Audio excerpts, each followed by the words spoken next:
Une nouvelle vidéo, et ça fait bien longtemps qu'il n'en a pas eu sur la chaîne.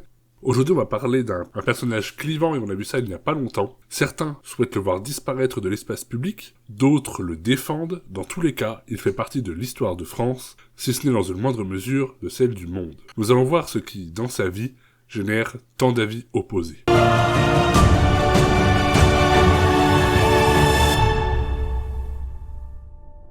Jean-Baptiste Colbert est le fils d'une famille rémoise de petits nobles et son père travaille dans l'administration fiscale en région parisienne. Après des études dans un collège de jésuites, il est envoyé en 1634 à Lyon pour faire son apprentissage de banquier. Puis, un peu plus tard, de notaire en région parisienne. Il accumule les fonctions et les emplois dans le but de se faire un carnet d'adresses, et pour cause on est là en présence de quelqu'un qui a une forte volonté de puissance. Et il veut grimper dans les plus hautes sphères de l'État français. Jean-Baptiste Colbert entre au service de son cousin Jean-Baptiste Colbert, de Saint-Ponge, premier commis du département de la guerre sous Louis XIII. Quelque temps plus tard, il est âgé de 21 ans, son père lui achète la charge de commissaire ordinaire des guerres. À l'époque, on pouvait s'acheter un travail. Commis du secrétaire d'État à la guerre, François Sublet de Noyer. Fonction qui oblige Colbert à inspecter les troupes et lui donne une certaine notoriété auprès des officiers, qui sont à l'époque, je le rappelle, tous issus de la noblesse. Cela va contribuer à sa carrière personnelle via son carnet d'adresses qui va hautement se remplir. En effet, à l'époque, plus on parle de vous, plus on a d'estime pour vous. Et donc, plus on a d'estime pour vous, plus vous pourrez prétendre à des postes à responsabilité dans un avenir plus ou moins proche. Et c'est en 1645 que Saint-Ponge le recommande au secrétaire d'État à la guerre. Celui-ci l'engage comme secrétaire privé, puis le fait nommer conseiller du roi en 1649. On est sur une ascension assez rapide, et 2 ans plus tard, le Tellier le présente au cardinal Mazarin, qui lui confie la gestion de sa fortune. Et à l'époque, le cardinal Mazarin est déjà l'une des personnes les plus importantes et les plus fortes du royaume, mais il en a en plus une des plus grosses fortunes. Et il la confie à Colbert pendant plus de 10 ans, jusqu'en 1661. Mais c'est avec ça qu'il va se familiariser avec le système des finances royales et découvrir notamment les questions navales. En somme, il devient banquier personnel, mais faisons une petite parenthèse sur le cardinal Mazarin et sa fortune, d'où vient-elle et à quoi sert-elle. Ministre d'État, évêque et cardinal, il a un CV bien rempli, lui qui est issu d'une famille de nobles du royaume de Naples. Il a préparé Louis XIV, le roi Soleil, à exercer le pouvoir, il a géré la France pendant la gérance d'Anne d'Autriche, et c'est pendant ces années qu'il accumulera une grande richesse personnelle via des détournements et corruptions notamment. À sa mort, il fera une répartition testamentaire auprès de ses proches et du roi, avec les Mazarins notamment, qui sont des diamants qui à l'époque avaient la réputation d'être les plus beaux du monde, et ils seront légués au roi de France. Chargé de veiller à la gestion des finances de l'État, Colbert rédige en octobre 59 un mémoire sur les prétendues malversations de Nicolas Fouquet, surintendant des finances, pointant que moins de 50% des impôts collectés arrivent jusqu'au roi. Ça vous donne un niveau de la corruption et du détournement qui était présent à cette époque au niveau national, puisque Fouquet arrive après, je le rappelle, Mazarin, qui, grâce à cette méthode, a eu la plus grosse fortune du royaume, ou l'une des plus grosses. Peu avant sa mort, Mazarin recommande à Louis XIV de prendre Colbert à son service, et il dira même « Sire, je dois tout à votre majesté, surtout de l'argent, mais je m'acquitte de ma dette en lui présentant Colbert. » Bref, beaucoup d'estime pour notre protagoniste du jour. Pour le jeune roi, Colbert n'est d'ailleurs pas un inconnu. Il partage un acharnement commun au travail, le même souci de l'information, le même goût de la grandeur du royaume. Colbert vénère ce jeune souverain, son cadet de 19 ans, dont il se veut l'éducateur respectueux et compétent en matière de marine, puisqu'il a déjà eu une expérience dans ce domaine. Mais y compris au moment où il accumulera les plus hautes charges du royaume, Colbert n'oubliera jamais qu'il n'est qu'un informateur privilégié et écouté du roi. Il n'oubliera donc pas que le dernier décisionnaire est celui qui a le pouvoir, c'est Louis XIV. Et là, déjà qu'il avait accumulé de nombreuses casquettes, Colbert ne va pas s'arrêter là. Il devient intendant des finances le 8 mars 61, et Fouquet tombera rapidement en disgrâce. Il sera arrêté le 5 septembre de la même année à Nantes par le capitaine d'Artagnan. Louis XIV supprime alors sa charge, décidant de l'exercer lui-même avec l'aide d'un conseil réuni pour la première fois le 15 septembre 61, le Conseil royal des finances, dont Colbert est l'un des 3 membres. On est sur un conseil assez restreint de personnes de confiance. Et à partir de 63, il joue un rôle important dans la mise au pas des provinces, notamment pour juguler la puissance des nobles et mettre fin à une certaine impunité nobiliaire. Ainsi, il y aura un tribunal des grands jours d'Auvergne, qui aura pour but de purger la montagne d'une infinité de désordres. Il statuera sur 1360 affaires concernant des officiers corrompus et des nobles auteurs d'exactions. Il y aura ainsi 87 nobles, 26 officiers et 4 ecclésiastiques condamnés. Et cette victoire auprès du peuple sur les nobles qui se croient tout permis a été mise au crédit du roi. Le 12 septembre 65, Colbert reste seul contrôleur général des finances et sera désormais désigné le plus souvent par ce titre. Dans son mémoire sur les travaux de Versailles adressé à Louis XIV en 65, il exprime son hostilité à tout projet de quelque ampleur. Ce qui ne freinera pas Louis XIV puisqu'il nous aura légué un immense château qui est celui de Versailles et une vidéo sera dédiée à ce monument dans les jours qui viennent.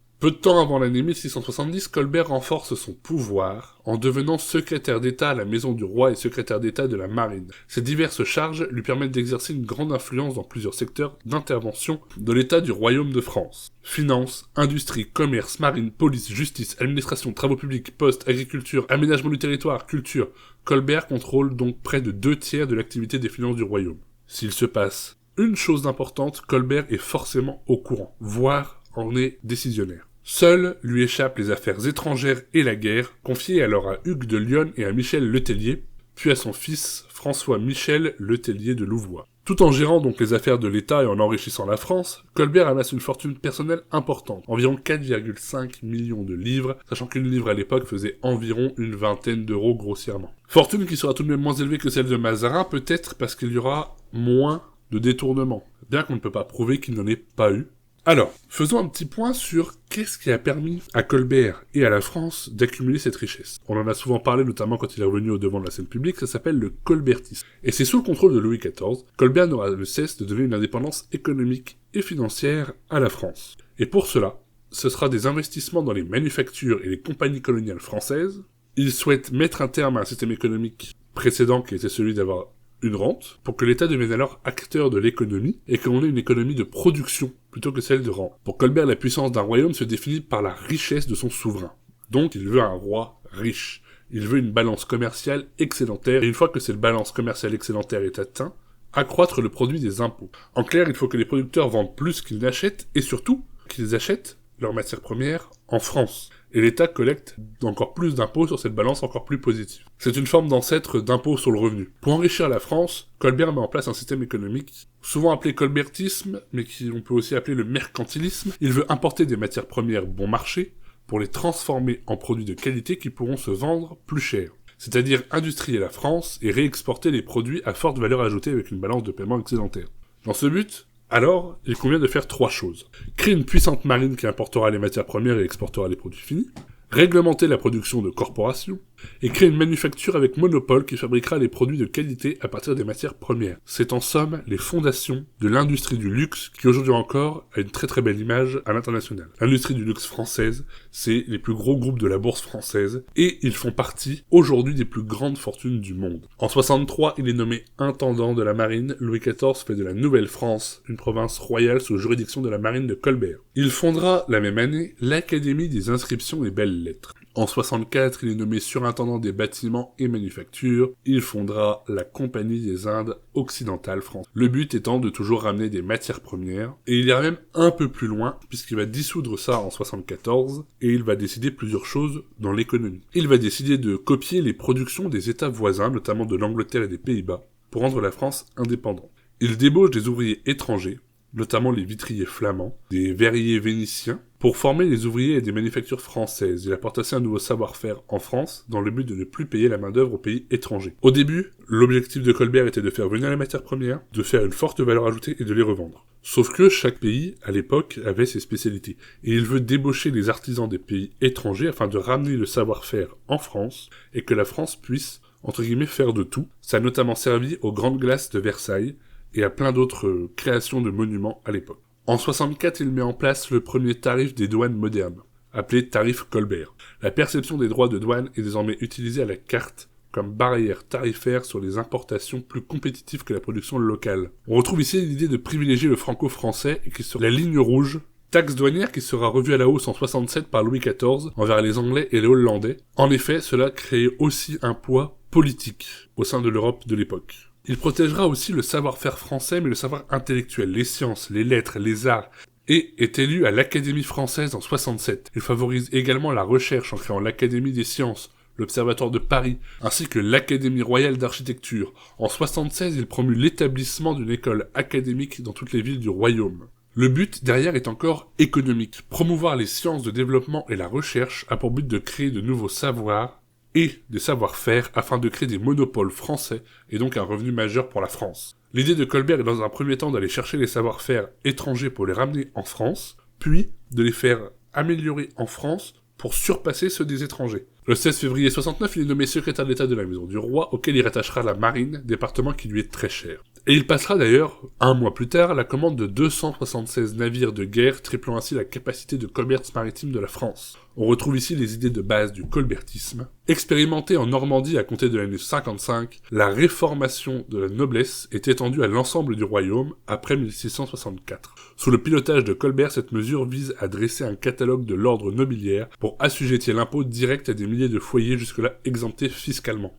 On arrive au point du colbertisme où l'État va gagner de l'argent via l'augmentation des impôts, puisque le peuple va avoir une augmentation normalement de revenus. On reste dans sa logique économique, qui se base sur l'enrichissement de l'État sur un système fiscal qui est revu pour créer ce qui aujourd'hui reste en place via l'impôt sur le revenu ou sur les sociétés liées à une politique de lutte contre les avantages fiscaux.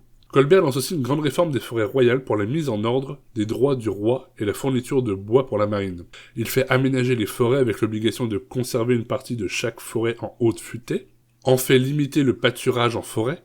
Bref, il fait une grosse réforme des forêts pour un seul but, encore une fois économique, mais cette fois-ci sur une stratégie à long terme. Son constat, c'est qu'à ce moment-là, la France, pour ses besoins de bois, doit importer notamment du chêne de Scandinavie pour sa marine, et d'autres bois venus d'ailleurs en Europe. Et ça, Colbert, il ne l'accepte pas, puisqu'il part du principe que la France, ayant un grand territoire en Europe, doit pouvoir être autonome au niveau du bois. Et donc il lance cette grande réforme de reboiser le territoire et de pouvoir devenir complètement autonome sur ce point-là.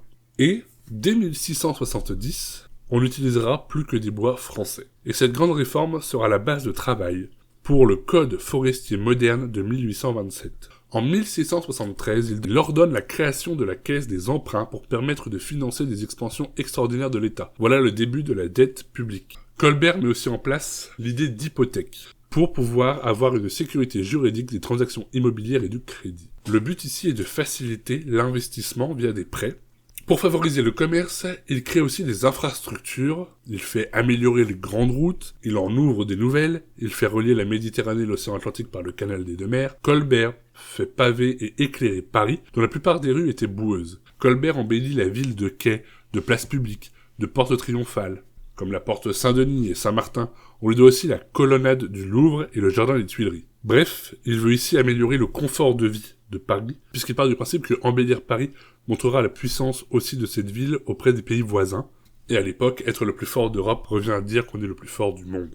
Il développera aussi toutes les constructions navales dans tous les ports de France. Pour assurer le recrutement des équipages, il a recours aux juges, afin de privilégier les condamnations aux galères, y compris pour le délit de vagabondage, ce qui permettra de mouvoir une partie des galères royales militaires et de commerce. En effet, le manque de main-d'œuvre était aussi présent, et là, au lieu d'utiliser une stratégie d'immigration, il a essayé une stratégie de main-d'œuvre forcée. Il institue des compagnies commerciales, compagnie des Indes occidentales, compagnie du Levant dans l'Empire ottoman. Colbert est aussi à l'origine de la création de comptoirs, comme celui de Pondichéry, et ce qui fut le début du peuplement en Nouvelle-France, ou encore à l'île Bourbon, devenue l'île de la Réunion. Voilà pour l'aspect économique de Colbert, un gros système économique basé sur le nationalisme, et on peut y voir certaines similitudes avec certains avis politiques d'aujourd'hui. On peut se demander, est-ce qu'à l'époque, celui-ci a eu un impact réel? Est-ce que ses choix, est-ce que ses objectifs ont été remplis? Qu'est-ce qui en est resté? Premier homme d'État issu d'une lignée pragmatique de marchand et non aristocrate, bien que noble, Colbert laisse l'image d'un excellent gestionnaire. Il a su faire rentrer les impôts, même si les résultats économiques du règne peuvent paraître très discutables en raison des fortes ponctions causées par les dépenses militaires, les constructions fastueuses, et notamment le château de Versailles,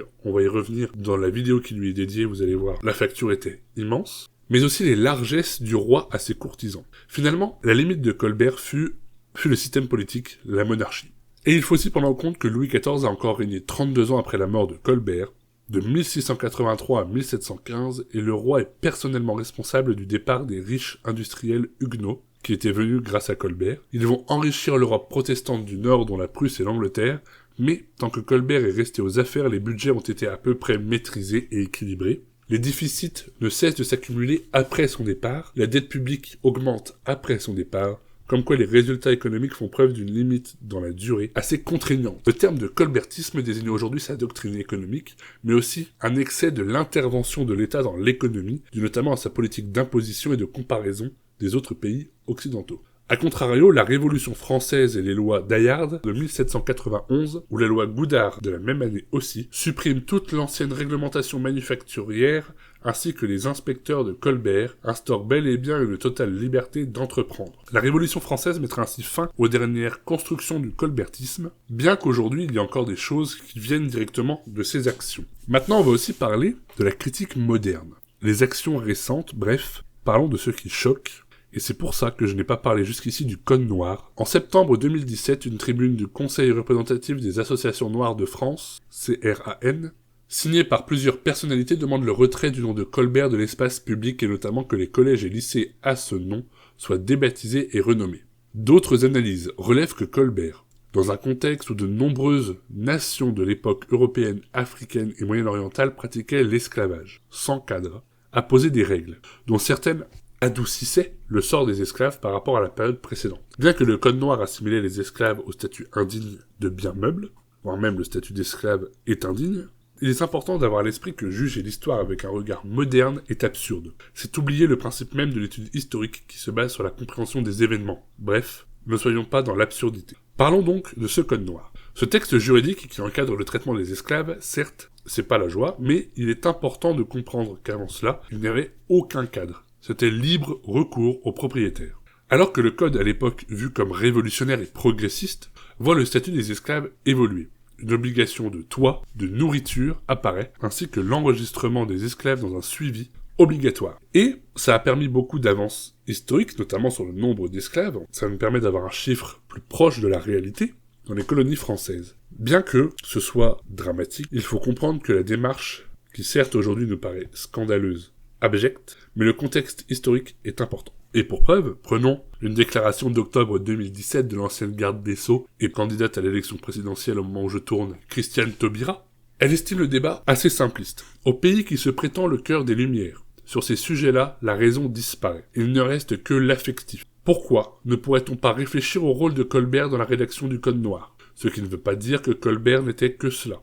Mais débattons. Il ne s'agit pas de faire la chasse à d'éventuels coupables, survivants, il n'y en a plus. Même les personnes qui portent le nom de grandes familles, d'armateurs, négriers ou esclavagistes ne sont pas concernées. Ils ont personnellement rien à voir dedans, hein. Mais, si elles veulent nous ouvrir leurs archives, elles sont les bienvenues. Sans doute aurions-nous dû être capables de faire retomber la pression de débattre, peut-être avec passion, mais de débattre. Vision fort intéressante, du moins en partie basée sur l'échange. Je ne suis pas pour oublier une personne de l'histoire, mais il est important pour moi que ce soit pour Colbert ou plein d'autres, il faut se souvenir d'une personnalité historique pour l'ensemble de ses travaux. Ne contraindre l'analyse qu'à un seul acte est idiot. Nous avons vu dans cette vidéo à la fois ces grosses actions économiques qui représentent la plus grosse partie de son impact sur la France, mais nous voyons ici aussi sa critique, le Code Noir. Tout comme nous avons vu avec Napoléon, le fait qu'il ait rétabli l'esclavage. Pourquoi il l'a fait? Quel est le contexte? Ce sont forcément des choses négatives, des points noirs de leur histoire personnelle et incontestablement de l'histoire de France,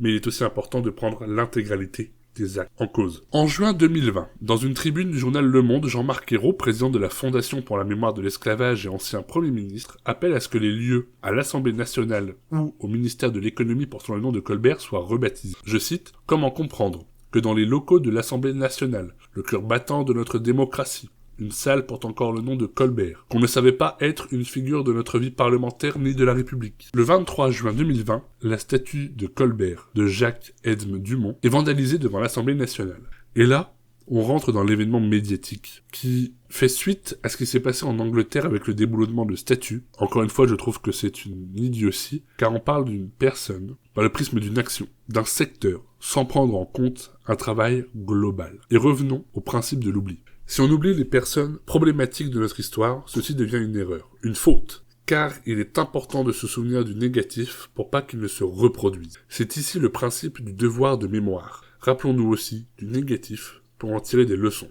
Cacher le mal, le mettre sous le tapis ne le fait pas disparaître, bien au contraire. Dans une tribune, Jean-Christian Petit-Fils estime que la volonté d'effacer la figure de Colbert signifie juger le passé à l'aune de la morale d'aujourd'hui, et donc s'interdire de comprendre et se donner bonne conscience à peu de frais. Le président de l'Assemblée nationale, Richard Ferrand, parti La République en marche, affirme quant à lui « Revisiter l'histoire ou vouloir la censurer dans ce qu'elle a de paradoxal, parfois est absurde ». Voilà pour cette nouvelle vidéo, plus longue que d'habitude, plus longue que les anciennes, mais aussi fortement plus complexe, plus intéressante. C'est un souhait personnel de lier l'histoire à des sujets d'actualité ou plutôt des sujets récents. Cela permet un approfondissement des sujets évoqués. Dites-moi en commentaire si cela vous a plu, si vous préférez des formats plus longs ou des formats plus courts. Et moi je vous dis à très vite pour la vidéo sur Versailles, qui sera elle un peu plus courte, mais elle arrive très vite.